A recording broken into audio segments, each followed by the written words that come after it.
विजय sir को बुलाता हूँ।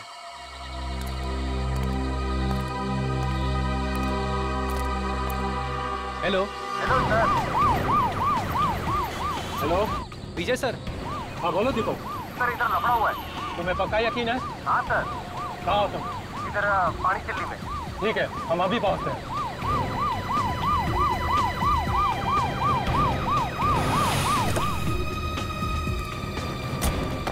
सर। कहाँ है गाड़ी? सर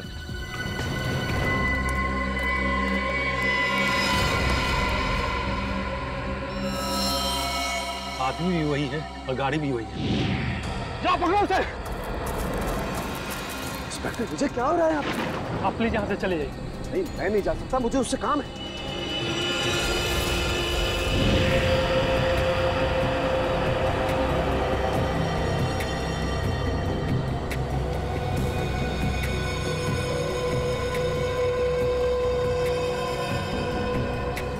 अब क्या करें सर? सीआईडी को फोन करना पड़ेगा।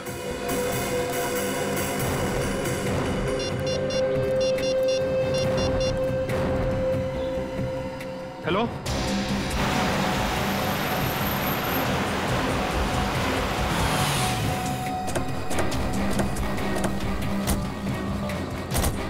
Hello sir. संगत का है? सर गाड़ी के अंदर।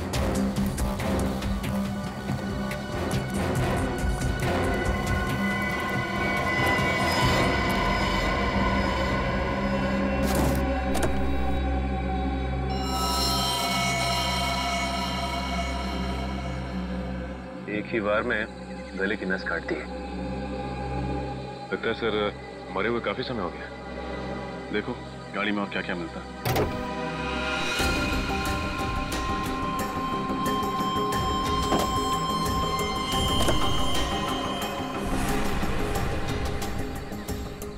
सर यहाँ ये और गाड़ी की पिछली सीट पे खून के धब्बे।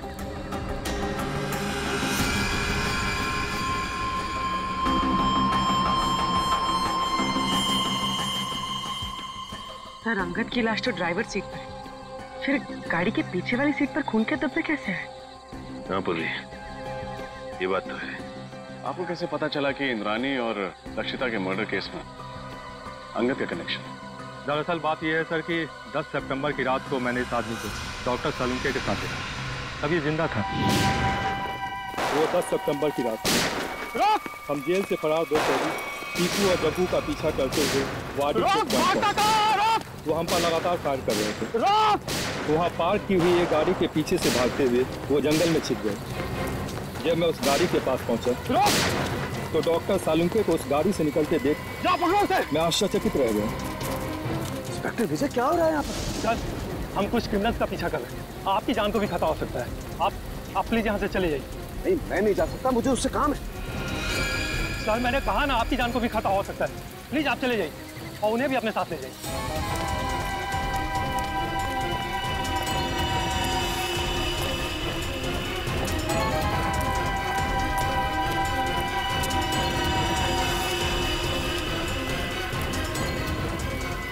10 सितंबर को आपने डॉक्टर सालुंके को अंगद के साथ देखा था। 10 सितंबर को तो इंद्राणी और लक्षिता का खून हुआ था। सर हमने उनसे कहा था कि वो दोनों वहां से चले जाएं। वहां गोलियां चल रही थी, उनकी जान को खतरा था। लेकिन डॉक्टर सलूंके जिद करने लगे कि उन्हें इस आदमी से कुछ जरूरी बात करनी है। एक बात समझ में नहीं आई, लक्षिता और इंद्राणी के मर्डर से पहले सालुंके साहब अंगद को कैसे जानते थे? और आखिर ऐसी क्या बात थी कि वो उस रात अंगद से मिलने गए? ये सवाल तो डॉक्टर सालुंके से एसीपी सर ही पूछ सकता है। ये रही डॉक्टर सालुंके की तैयार की गई फॉरेंसिक रिपोर्ट, जो उन्होंने सितंबर 11 को तैयार की थी। और इस फोल्डर में दोबारा की तैयार की गई पोस्टमार्टम रिपोर्ट है, जो तारिका और मैंने मिलकर तैयार की। और क्या अंतर है दोनों में? डॉक्टर सालुंके की रिपोर्ट के मुताबिक इंद्राणी और लक्षिता का खून रात 9 और 11 बजे के बीच हुआ, जबकि सच तो यह है कि दोनों की मौत रात 8 बजे के पहले हो चुकी थी। क्या? 10 सितंबर की रात को मैंने इस आदमी को डॉक्टर सालुंके के साथ देखा था।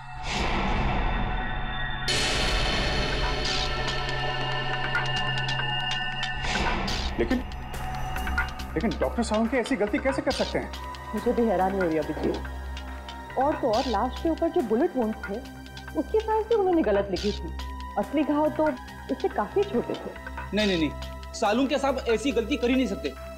कहीं ऐसा तो नहीं कि आप लोगों के हाथों से कोई गलती हुई हो? इसकी कोई गुंजाइश नहीं, हमने रीचेक किया था। एक बार पोस्टमार्टम हो चुका है, क्या दूसरी बार किया हुआ पोस्टमार्टम रिपोर्ट सही होता है? यू आर राइट ऑफिसर, 24 घंटों के अंदर अंदर की गई पोस्टमार्टम रिपोर्ट सबसे एक्यूरेट होती है, क्योंकि उसके बाद बॉडी के ऑर्गन सड़ना शुरू हो जाते हैं। इसीलिए प्रिजर्व की गई लाशों पर ब्लड कल्चर्स और टॉक्सिकोलॉजी रिपोर्ट करना बहुत मुश्किल होता है। पर तो लक्षिता और इंद्राणी को मरे हुए तो 5 दिन हो गए। You are right officer, doctor Tarika ने घाव के वीडियोज और फोटोज तब लिए थे जब घाव ताजे थे। इसे दोबारा ऑटोप्सी करने में हमें बहुत हेल्प मिली। डॉक्टर तारिका, आपने ये तो मैंने इसलिए किया अभिजीत, मुझे डॉक्टर सालुंखे पर शक हो रहा था, वो पोस्टमार्टम ठीक से नहीं कर रहे। सॉरी। नहीं, तुम्हें परेशान होने की जरूरत नहीं है तारिका, तुम सिर्फ अपनी ड्यूटी कर रही थी, डॉक्टर सालुंखे के साथ गद्दारी नहीं। और क्या है जो डॉक्टर सालुंखे ने अपनी रिपोर्ट में नहीं लिखा है या गलत लिखा है डॉक्टर समीर? एक बहुत जरूरी बात, आइए मेरे साथ। डॉक्टर सालुंखे की रिपोर्ट के मुताबिक लक्षिता पर करीब 10 फीट की दूरी से गोली चलाई गई थी और इंद्राणी पर करीब 8 फीट की दूरी से।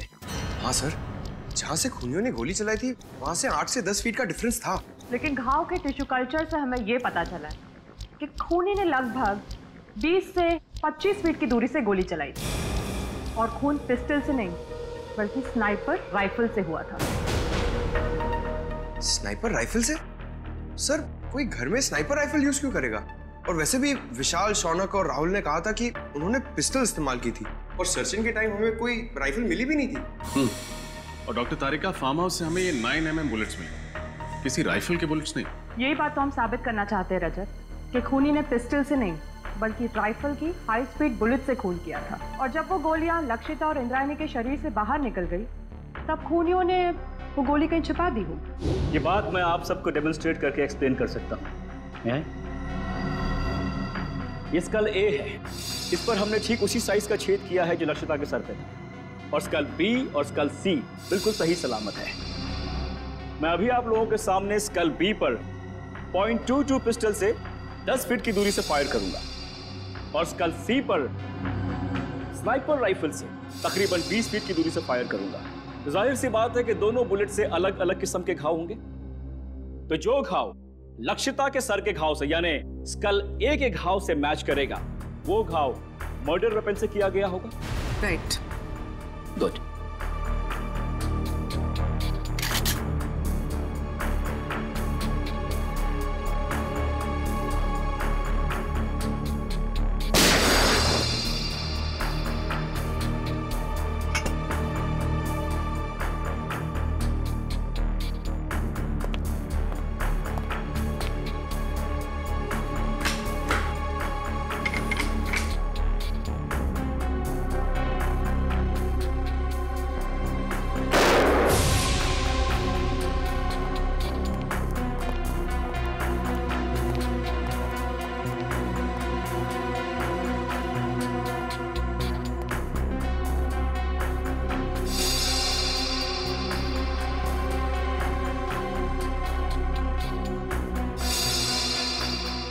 कहना बिल्कुल सही है सर, दोनों का खून राइफल से ही किया गया। हाई स्पीड बुलेट से जो घाव स्कल पर हुआ है वही घाव लक्षिता के सर पर भी था। विश्वास नहीं हो रहा है सालुंखे साहब ने इतना बड़ा झूठ बोला हमसे। विशाल, शौनक और राहुल को लेकर आओ, उन्हें फार्म हाउस लेके चलते हैं, देखते हैं एग्जैक्टली वहां पे क्या हुआ था।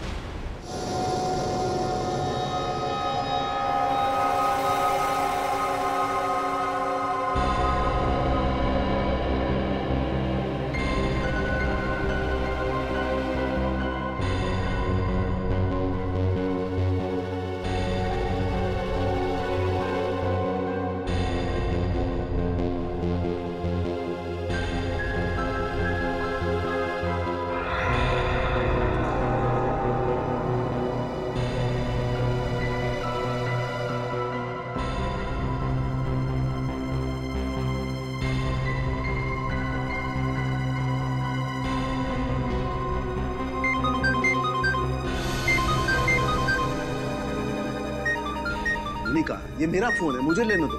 डॉक्टर सालुंके आप शांत हो जाइए। अगर आप इतना चिल्लाएंगे तो आपका बीपी हाई हो जाएगा। Private number? हेलो जी, 1 मिनट, आपके लिए फोन। ठीक है। हेलो, कहाँ हो तुम? मैं दोपहर से तुम्हारा इंतजार कर रहा हूँ, फोन क्यों नहीं किया? देखो, हाँ मुझे याद है सब कुछ, दोहराने की जरूरत नहीं है। आ रहा हूं मैं वहां पर। क्या तुम्हारा दिमाग खराब हो गया? देखो, जो कुछ करना है मेरे साथ करना, उसे कुछ भी नहीं होना चाहिए। हाँ ठीक है, आ रहा हूं मैं।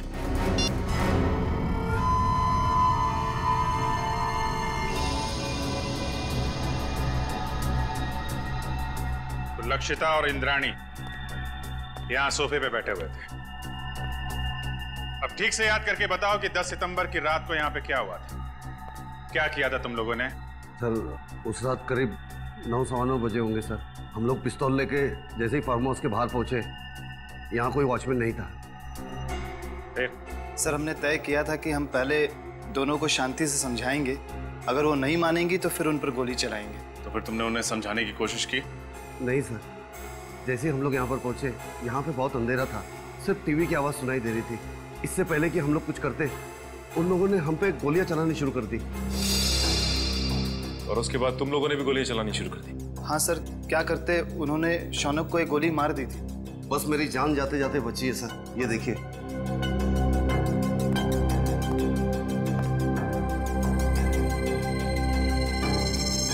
जब तुम्हें ये गोली लगी तो तुम कहाँ खड़े थे? यहाँ सर, मैं यहाँ खड़ा था सर। जैसे ही मुझे गोली लगी, मैं वहां पर उस दीवार पर जाके टकराया और मेरा सर वहां पर लग गया।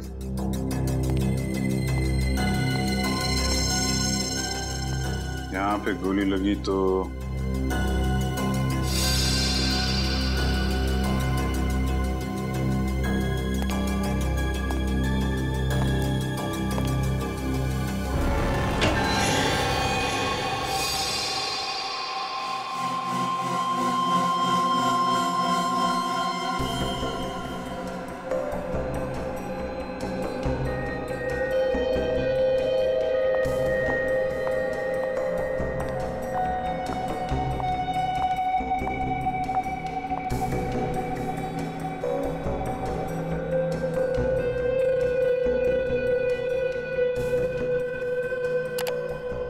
तारिका, गाड़ी की बैक सीट पर जो खून के धब्बे मिले हैं उनकी जांच हो गई है। 2 अलग अलग लोगों का खून है और दोनों में औरत का डीएनए मिला है। Have a look. दोनों औरतों की उम्र 45 से ज्यादा नहीं होगी। डॉक्टर समीर, क्या आपको पूरा यकीन है कि इसमें और कोई तीसरे आदमी का डीएनए सैंपल नहीं है? दूसरी बार डीएनए जांच में कोई गलती नहीं होनी चाहिए। I am very sure doctor, मेरा टेस्ट गलत नहीं हो सकता है। ओके। अच्छा, आपने अभी कहा कि दोनों औरतों की उम्र लगभग 45 साल है, राइट? या 45। तो कहीं ये डीएनए इंद्राणी और लक्षिता का तो नहीं? उन दोनों की उम्र भी लगभग 45 साल ही थी। हो सकता है, क्वाइट पॉसिबल। लेकिन ये कंफर्म करने के लिए उन दोनों औरतों के डीएनए से इस खून के डीएनए को मैच करना होगा। इन तीनों की बातों से और डॉक्टर समीर और तारिका की फोरेंसिक रिपोर्ट से साफ साफ पता चलता है, यहाँ पे सारा चक्रव्यूह जानबूझ के रचा गया है। Yes sir. अगर ये तीनों दरवाजे से ही गोली चला के भाग गए, तो फिर शौनक का खून लक्षिता के शरीर के पास कैसे मिला? और सर, अगर दोनों यहाँ बैठी थी, तो हमें इंद्राणी की लाश यहाँ नीचे कैसे मिली? हो सकता है गोली लगने के बाद वो वहां से उठ के भागी और यहाँ पे गिर पड़ी। और इस दीवार पे गोलियां कहाँ से चलाई गई? और तो और इन तीनों लोगों की उंगलियों के निशान इस घर में कहाँ से आए? अंगद, ये सारी कारीगरी उस अंगद की है। उसी ने इन तीनों की उंगलियों के निशान और ब्लड सैंपल यहाँ पे प्लांट किए हैं। और सर, अगर इंद्राणी और लक्षिता ने गोलियां चलाई होती तो हमें गन्स भी मिलती। गन्स तो हमें मिली नहीं है। करेक्ट। और सबसे बड़ी बात यह है कि गोली अगर दरवाजे की तरफ से चलती तो घाव सर के पीछे की तरफ होता है, सामने या साइड में नहीं। अब तो साफ हो गया है, डॉक्टर सालुंके ने जानबूझ के गलत रिपोर्ट बनाई है ताकि हम इन तीनों पे शक करें। मगर सर डॉक्टर सालुंखे ऐसा करेंगे क्यों? अब ये बात तो डॉक्टर सालुंखे ही बता सकते हैं, और डॉक्टर साहब गायब हैं। समझ में नहीं आता ये सालुंखे अजीब हरकतें क्यों कर रहा है।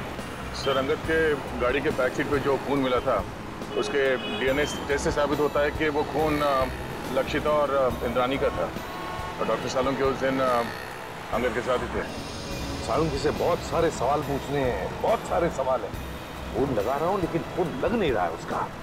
सर डॉक्टर सालुंखे तो अपना फोन 24 घंटे ऑन रखते हैं और उनकी आदत है कि वो तुरंत फोन रिसीव करते हैं। लेकिन सर जब हम उनके घर उस दिन गए थे तो उन्हें पता भी नहीं था कि उनका फोन है कहाँ। हेलो, पता लग गया अंगद और सालुंखे साहब ने सबसे ज्यादा फोन किस नंबर पे किए थे? हाँ, मैं नोट करता हूँ। पूर्वी फोन दो। हाँ बोलिए। Okay, thank you sir. Salunkhe साहब ने 10 सितंबर को अंगद के साथ 15 बार फोन पे बात की थी, और हर बार उनकी फोन का लोकेशन वाड़ी और पनवेल के बीच था। अंगद को 15 बार फोन किया है और वाड़ी और पनवेल के बीच में? सर ये अंगद किसी प्राइवेट नंबर से फोन पे बात कर रहा था, इसीलिए उसका मोबाइल फोन ट्रेस नहीं हो पाया। और 15 सितंबर को रात 9 बजे सालुंखे साहब का मोबाइल शादीन मॉल के पास ट्रेस किया गया है। शादीन मॉल? सर, डॉक्टर तारिका से मिलने के बाद अभिजीत और मैं वहाँ डिनर के लिए गए थे, और इसी मॉल के पार्किंग लॉट में सर मुझे गाड़ी के विंडशील्ड पे चॉकलेट के पेपर पे लिखा हुआ वो सुराग मिला था, और उसी सुराग के जरिए हम लोग होटल रेड सेंट्रल के कमरा नंबर 111 तक पहुंचे। सर इसका मतलब डॉक्टर सालुंखे ने आपकी गाड़ी पर वो सुराग हमारे लिए छोड़ा था। सर मतलब डॉक्टर सालुंखे हमारी मदद करना चाहते हैं। पहले ये सालुंखे काम बिगाड़ता है और फिर सुधारने के लिए हमारी मदद भी कर रहा है। वाह, सालुंखे को तो सच्चाई बतानी ही पड़ेगी, सच्चाई बतानी पड़ेगी सालुंखे को।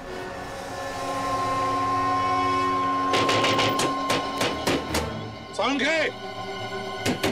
सालुंखे! डॉक्टर साहब! सालुंखे साहब! सर, दरवाजा तोड़ दूं? तोड़ दो।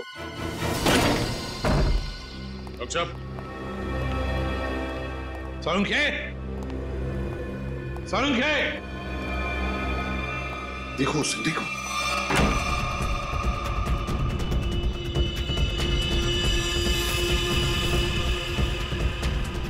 अबे पकिया, उठ, सीआईडी वाले आगे। सालुंखे! डॉक्टर साहब! डॉक्टर साहब!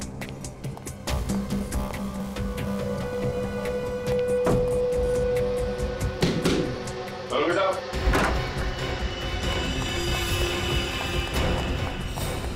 रुक जा!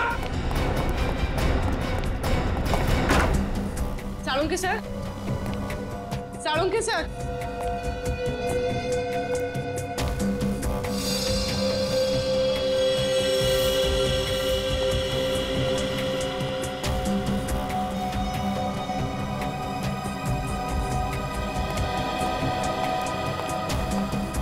सालुंखे गायब है ना? क्या शक था मुझे यही होगा। सर? ये क्या है? सालुंखे का पुराना शौक, लकड़ी के मॉडल्स बनाना।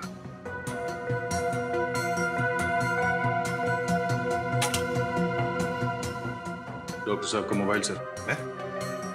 मोबाइल छोड़कर गया वो? ऑफ है।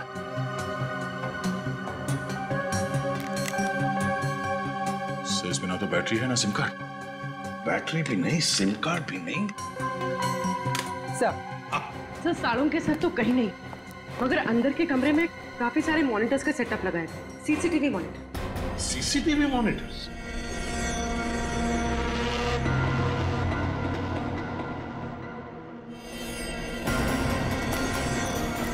रुक जाओ, वरना गोली मार दूंगा।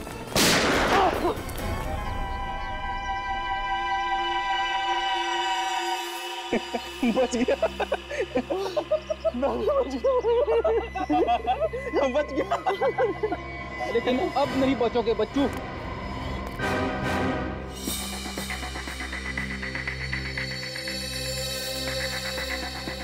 सर? हाँ?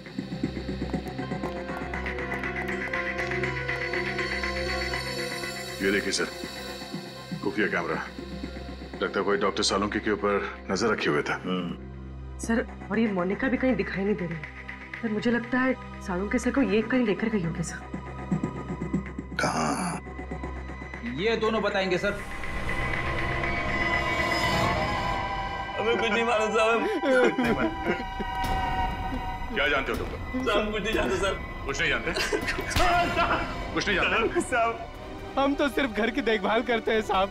डॉक्टर सालुंके और मैडम मोनिका के जाने के बाद घर में कोई ना देख पाए सर। डॉक्टर सालुंके कहाँ है? हमें कुछ नहीं मालूम सर। तो छोटे मोटे टपोरी है सर। हमें कहा गया था इस घर पे नजर रख के, और जब भी कोई इधर ताक झाक करे तो हमें खबर कर दे। तुमने अभी तक ये नहीं बताया कि डॉक्टर सालुंके और मोनिका कहाँ है? बताओ। कैसे बताए सर? हमें खुद को नहीं पता। हमें तो इतना पता है कि जब तक राहुल, शौनक और विशाल को अदालत सजा नहीं दे देती, तब तक डॉक्टर सालुंके को अपने कब्जे में रखने का है। सर, हमने आपको सब कुछ बता दिया है सर। अपना जुर्म भी कबूल कर लिया है सर। और सर ये भी बता दिया है कि हमने लक्षिता और इंद्राणी का खून कैसे किया। फिर हमें यहाँ क्यों बिठा के रखा है? ये बताने के लिए कि इंद्राणी और लक्षिता का खून तुम लोगों ने नहीं किया। क्या? पर सर, हमने तो सर अपने हाथों से लक्षिता और इंद्राणी पे गोली चलाई थी सर। हाँ, लेकिन वो दोनों पहले से ही मर चुकी थी। क्या? वो दोनों मर चुके थे? हाँ, मैं समझाता हूं। तुम तीनों ने गोलियां जरूर चलाई थी इंद्राणी और लक्षिता पर उनकी मौत जिन गोलियों से हुई, वो गोलियां तुम लोगों ने भी चलाई। तो फिर वो गोलियां किसने चलाई? उस खूनी ने चलाई थी गोलियां जो तुम्हें इन दोनों के खून में फंसाना चाहता था। सर, अगर हमने खून नहीं किया तो फिर हम जा सकते हैं सर? नहीं, तुम लोगों ने खून नहीं किया, पर खून करने की कोशिश जरूर की है, और इसकी सजा तुम्हें जरूर मिलेगी। देखो, अगर तुम तीनों लंबी सजा से बचना चाहते हो तो तुम तीनों को हमारी मदद करनी होगी, ताकि असली गुनहगार पकड़ा जा सके। करेंगे सर, आप जो कहेंगे करेंगे। हम लोग तीनों आपकी पूरी मदद करेंगे सर। और एक बात बताओ, क्या तुम लोगों का ऐसा कोई दुश्मन है जिसे फायदा होगा तुम तीनों को फांसी पे चढ़ाकर? सर दुश्मन तो वैसे कई है। हम लोग जिस धंधे में काम करते हैं वहां पर सर दोस्त कम दुश्मन ज्यादा होते हैं। किस किस का नाम ले सर?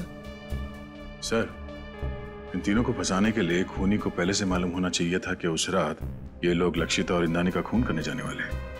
ये बात तो है दया, कोई तो जरूर जानता होगा। एक बात बताओ, कौन जानता था तुम्हारे इस प्लान के बारे में कि तुम उस फार्म हाउस पर जाने वाले हो? नहीं सर, ये बात तो हमने राजी रखी थी। वैसे ये प्लान तुम लोगों ने बनाया कहां पर? हा? सर, होटल रेड सेंट्रल में। अंगद के कमरे में? कमरा नंबर 111 में? नहीं, रूम नंबर 111 में नहीं सर, 308 सर। हाँ सर। Room number 308?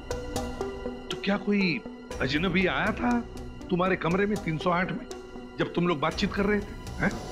विशाल, तुझे याद है जब हम लोग उस कमरे में बात कर रहे थे तो वहां एक वेटर आया था इंटरकॉम का फोन रिपेयर करने के लिए, और उसने गलती से टेबल पे रखा हुआ खाना गिरा दिया। अरे गलती से नहीं भाई, जानबूझकर गिराया था उसने खाना।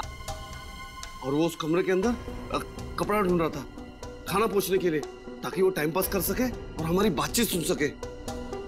लेकिन सर, हमने उसके सामने तो कोई ऐसी बातचीत की ही नहीं थी। सचिन, ले जाओ इन तीनों को। चलो। आप रेडी? क्या पता चल? सर, हमने पूरा फुटेज चेक कर लिया सर। सालुंके साहब के घर पे मोनिका और तारिका के अलावा बाहर का कोई आदमी आया नहीं था।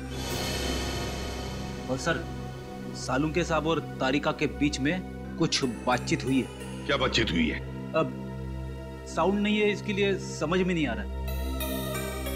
सर, किसी लिप रीडिंग एक्सपर्ट को बुला लेते हैं, शायद कुछ पता चल जाए कि इन दोनों के बीच क्या बातचीत हुई थी।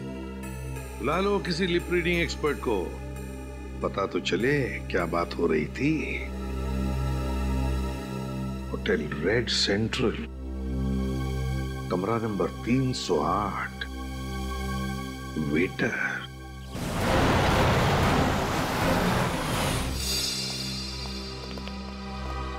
हेलो सर, आप लोग फिर से यहाँ? हमें कमरा नंबर 308 दिखाओ। जहाँ पे शौनक, विशाल और राहुल ठहरे थे सितंबर 10 को। क्यों, क्या हुआ? क्यों क्या बात में, पहले चाबी दो और उस वेटर अमित को बुला।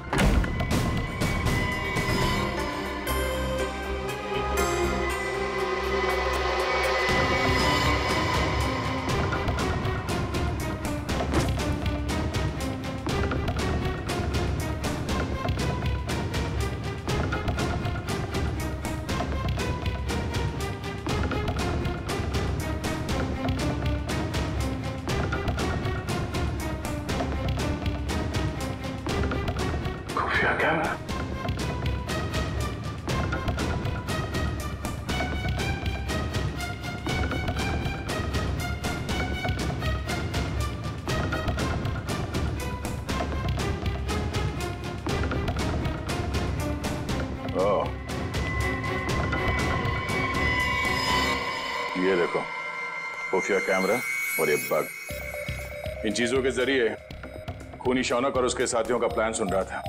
सर, अमित आ गया। आइए अमित जी, आइए। हाँ, बैठ इधर। तूने लगा था ना ये कैमरा और ये बग इस कमरे में, हाँ? ताकि तुम विशाल, शौनक और राहुल की बातें सुन सको। क्यों?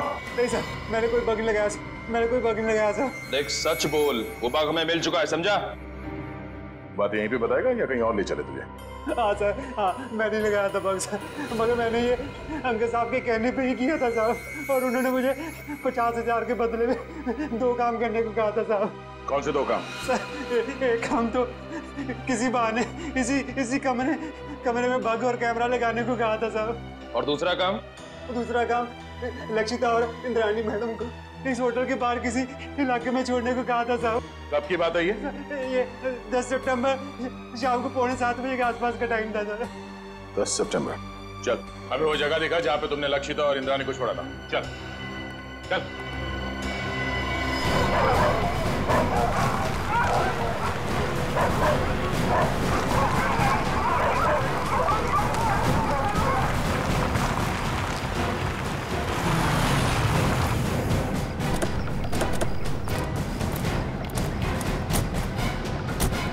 सर, यहाँ पे छोड़ा था मैंने, और सर वो दोनों वहाँ पे खड़े थे, वहाँ पे। कुछ बात कर रहे थे वो? हाँ सर, बहुत ही गुस्से में बात कर रहे थे सर।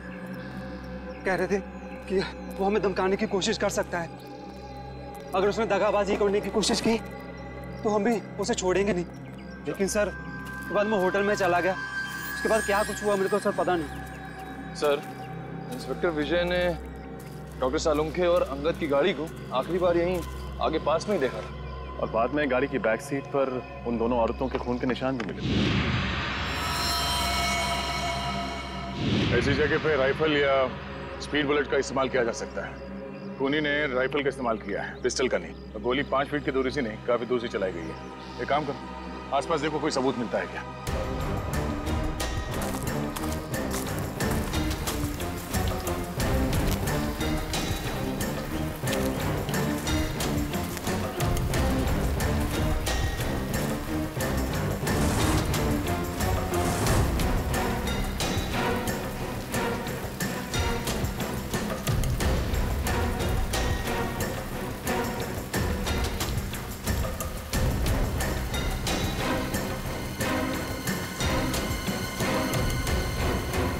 तो गोली और इस पे खून भी लगा हुआ है।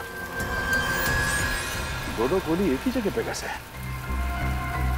मतलब जो भी हुआ यहीं आसपास कहीं हुआ है। सर, निकल। सर, इस झाड़ी में ये सैंडल मिला है सर, इस पे खून लगा हुआ है, लेकिन सर खून सूखा हुआ है सर। खून लगा? हाँ सर।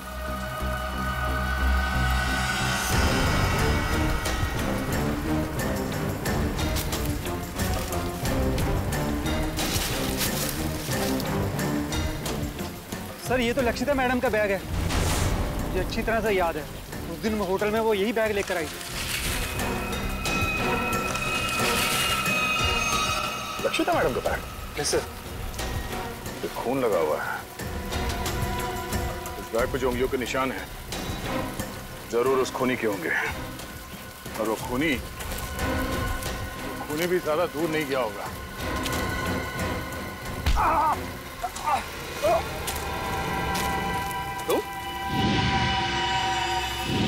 बंदूक?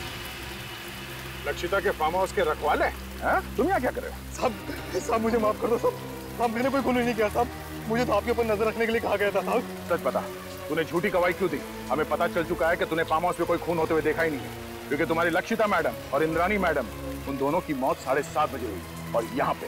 साहब मुझे छोड़ दो साहब, मुझे अंगद साहब ने बोला था ऐसा करने के लिए साहब। अंगद मर चुका है। मुझे कोई दूसरा आदमी फोन करके काम करने के लिए कहता था साहब। कौन है वो आदमी? मुझे नहीं पता साहब, कौन है वो आदमी? वो कभी सामने नहीं आया साहब, वो हमेशा मुझे फोन पे बोलता था सर। मगर अब उसे सामने आना ही होगा। चल चल। मिस्टर मयंक, इस सीसीटीवी फुटेज को गौर से देखिए और हमें बताइए कि ये लोग क्या बोल रहे हैं। इसमें कोई साउंड सुनाई नहीं दे रहा है। यही तो मेरा काम है ऑफिसर। मैं उनकी होठों की मूवमेंट से पता लगाऊंगा कि वो क्या बोल रहे थे।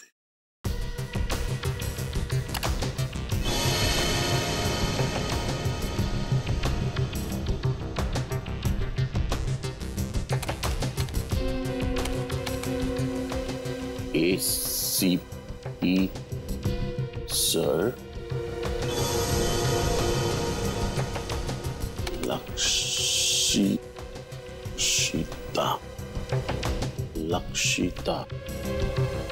लक्षिता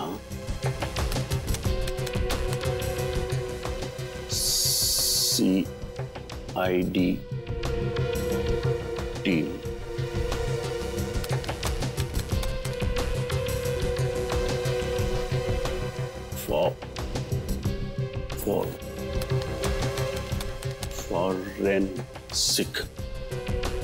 फॉरेंसिक।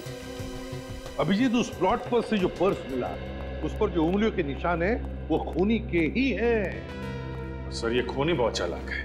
काम होने के बाद अपने आदमियों को भी मार डालता है। अंगद के अलावा किसी और को कुछ मालूम नहीं था उसके बारे में, इसलिए लक्षिता और इंद्राणी को मारने के बाद उसने अंगद का भी खून कर दिया। और इसीलिए अभिजीत, मुझे साळुंखे की चिंता हो रही है। उसकी भी जान को खतरा हो सकता है। समझ में नहीं आता गया कहाँ। हाँ, मैं कुछ मिला क्या? सर, कोशिश कर रहा हूं सर। सर, ये मोनिका मुझे नर्स नहीं, एक क्रिमिनल लगती है। जरूर यही साळुंखे साहब को कहीं ले गई होगी। हाँ, और ये तारिका, ये साळुंखे के घर क्यों गई थी उससे मिलने?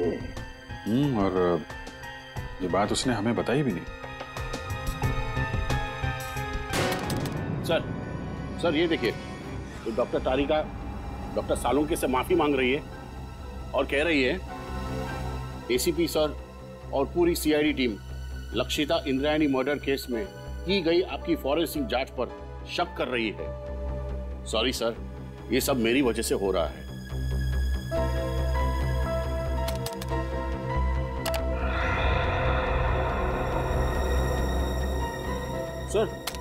सर ये भी देखिए, डॉक्टर साळुंखे किसी के साथ फोन पर गुस्से में बात कर रहे हैं और कह रहे हैं जो करना है मेरे साथ करो, उस लड़की को कुछ नहीं होना चाहिए।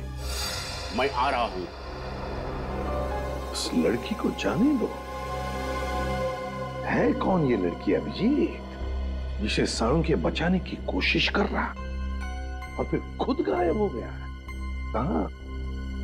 कहां गायब हो गया ये साळुंखे? ये सारा चक्कर क्या है?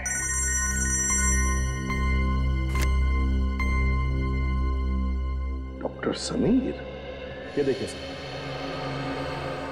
ये तो हाई स्पीड बुलेट है। यस सर, और ये .22 कैलिबर की राइफल से फायर की गई थी। लक्षिता और इंद्राणी के शरीर पर जो घाव थे वो इन्हीं बुलेट से हुए थे सर। ओह,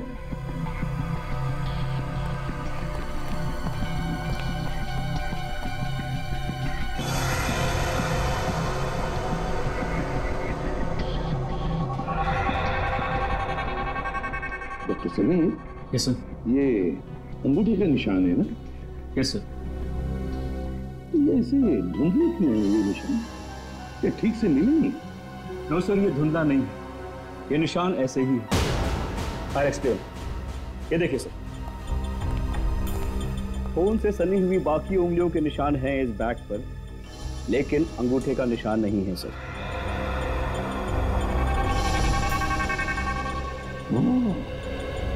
लगता है अभिजीत, ये अंगूठा डैमेज है, जिसकी वजह से रेखाएं मिट गई हैं।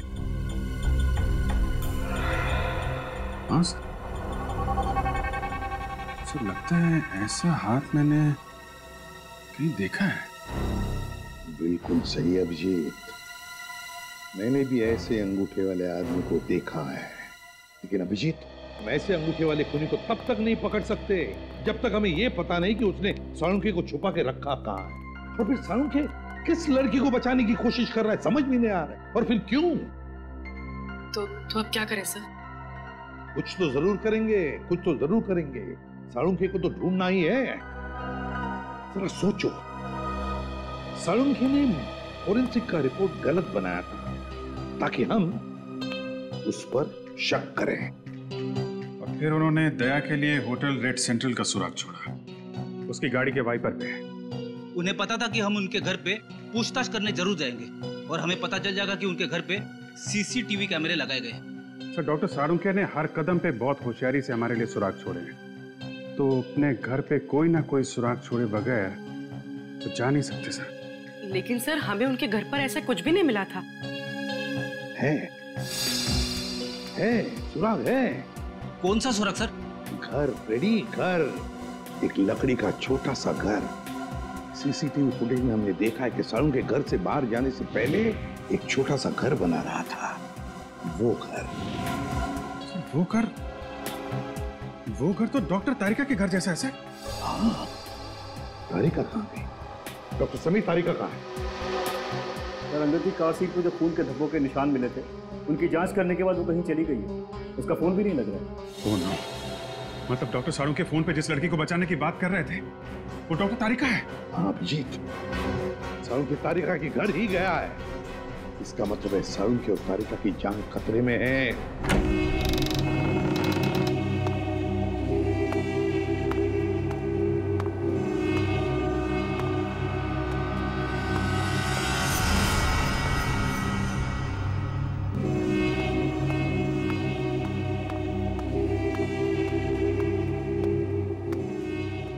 आज तुम दोनों की मौत होगी। आज ये सारा किस्सा ही खत्म होगा। नहीं नहीं नहीं नहीं नहीं डॉक्टर तारिका, ऐसे रोते नहीं। अरे अपने बॉस को देखो, कैसे बैठे हुए हैं, निडर, शांत। बहुत होशियार समझते हो अपने आप को ना, जरूरत से ज्यादा चालाक और चतुर। ऐसे चालाक फॉरेंसिक एक्सपर्ट की मौत भी एक एक्सपर्ट के हाथों होनी चाहिए। वो होगी।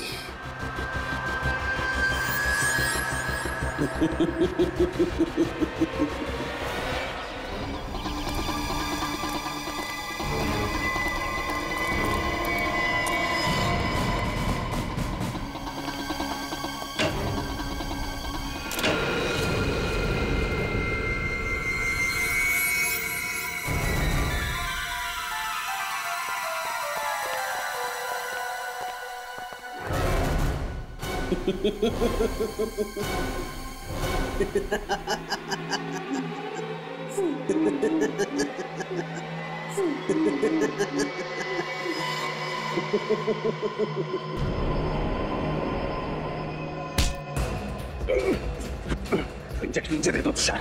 हर किसी नहीं, सीआरडी मुझे जिंदा कभी नहीं पकड़ सकती है। मैं ये इंजेक्शन खुद इंजेक्ट करूंगा। नहीं नहीं,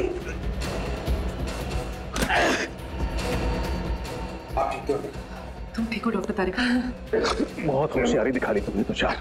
पता मेरी साथी मोनिका कहाँ है? मैंने इसे भी जहर का इंजेक्शन दिया है। अपने साथी तक को नहीं छोड़ा। पंकज, जल्दी से मोनिका के पास जा और उसे हॉस्पिटल पहुंचा। अब तेरा खेल खत्म तुषार। तूने डॉक्टर साळुंखे को बेईमानी करने पर मजबूर किया, लेकिन उन्होंने बेईमानी में भी ईमानदारी दिखाई और हमारे लिए सुराग छोड़ते गए। आपने मुझे धोखा दिया डॉक्टर साहब। अगर मुझे फांसी नहीं हुई तो जेल से निकलने के बाद मैं सीधे आपका खून करूंगा। अगर दोबारा डॉक्टर साळुंखे के साथ ऐसे बात की तो तू बोलने लायक भी नहीं रहेगा।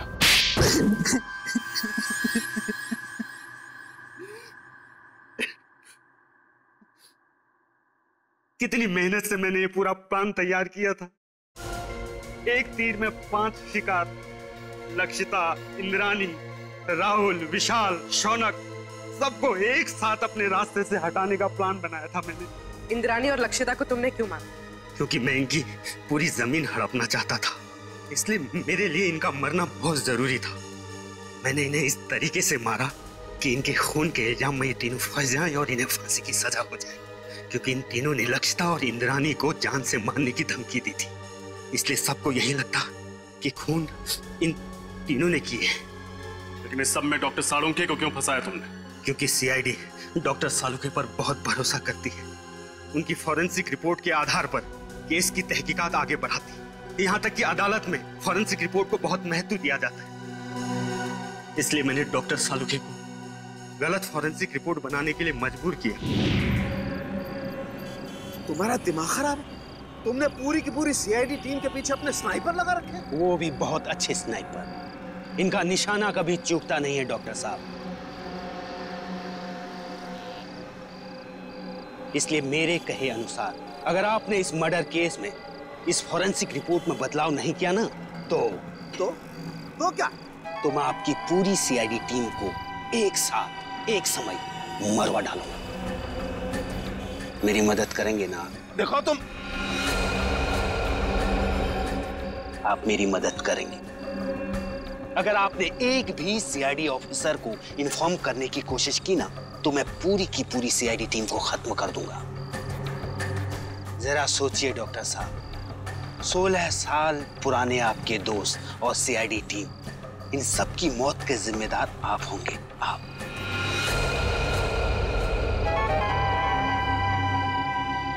ठीक है, मैं तुम्हारी मदद करूंगा। बहुत अच्छी। और हाँ, कोई होशियारी नहीं। तुम्हारी हर चीज अभी रिकॉर्ड करेगा। तुमने डॉक्टर सालुंखे पर दबाव डालने के लिए हमारी जान लेने की धमकी दी। एक इंसान के पीछे एक हैवान छुपा हुआ है। अब बताओ, 10 सितंबर की रात को पनवेल के फार्म हाउस में क्या हुआ था?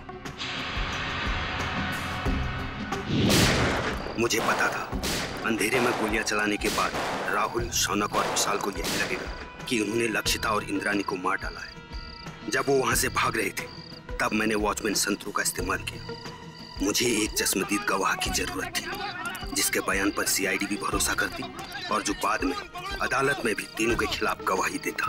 प्लान तो तुमने बहुत मेहनत से बनाया था, लेकिन डॉक्टर सालुंखे की होशियारी और हमारी टीम की सूझबूझ और एकता के कारण तुम्हारा प्लान कामयाब नहीं हुआ।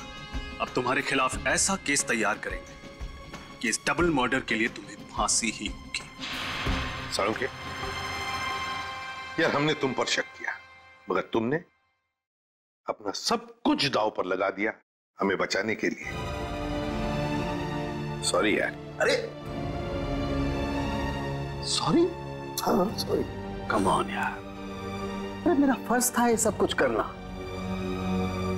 पिछले 16 साल से हम लोग एक परिवार की तरह से काम कर रहे हैं। सीआईडी मेरा अपना परिवार है यार। हाँ मैं मानता हूं, एक पल के लिए मुझे कश्मकश थी कि मैं सीआईडी को भी बचाऊं और अपने प्रोफेशन के साथ गद्दारी भी नहीं करूं। ये प्रॉब्लम थी मेरे सामने। लेकिन यार Pradyuman, please don't say sorry यार, प्लीज। चलो ठीक है, जो हुआ सो हुआ, है ना, भूल जा यार। लेकिन सबसे खुशी की बात क्या है मालूम है? जो तू सही सलामत वापस आया वन पीस में। आना ही था मुझे वापस। मुझे पूरा भरोसा था तुम लोगों पर। मुझे मालूम था तुम लोग मुझे कभी कुछ नहीं होने दोगे। तू रोता क्यों है? रो नहीं रहा हूं मैं यार, रो नहीं रहा हूं मैं यार। तुम नहीं सुधरोगे यार।